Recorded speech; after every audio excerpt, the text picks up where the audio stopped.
Hello बच्चों, आइए इस प्रश्न को पढ़ते हैं। एक तत्व के नमूने में नाभिकों की संख्या n नॉट है।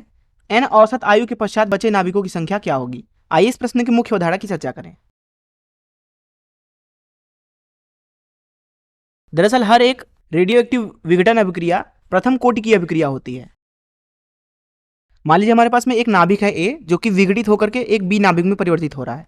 t बराबर 0 समय पर मान लेते हैं कि A का जो संख्या है वो n नॉट है, तथा t बराबर किसी t क्षण पर मान लेते हैं कि A की जो बची हुई संख्या है वो n है।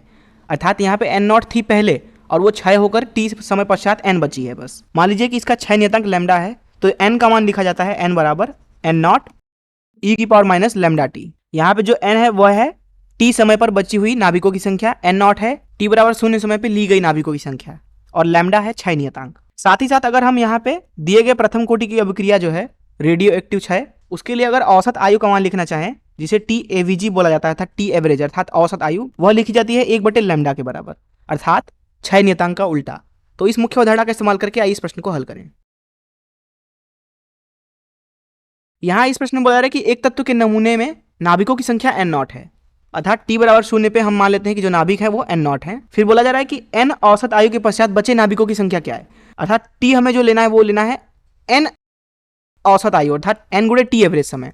तो इस समय पे हमें पूछा गया है कितने नाभिक बचे होंगे।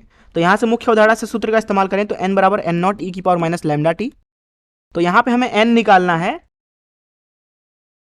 e की पावर माइनस लैम्डा गुणे t का मान रखना होगा t गुणे t एवरेज। अब t एवरेज का मान होता है 1/लैम्डा, तो यहाँ से n का मान हो जाएगा n बराबर n नॉट e की पावर माइनस लैम्डा गुणे n गुणे 1/लैम्डा। तो लैम्डा से लैम्डा यहाँ पे कट गया, तो हमें मिल रहा है n बराबर n नॉट e की पावर में माइनस n। तो यहाँ से हम लिख सकते हैं कि n औसत आयु के पश्चात जो नाभिक की बची हुई संख्या है वह हो जाएगी प्रारंभिक नाभिकों की संख्या n नॉट भागे e की पावर में n। यही इस प्रश्न का उत्तर हो जाएगा। मैं आशा करता हूँ कि आपको इस प्रश्न का हल जरूर समझ में आया होगा। धन्यवाद।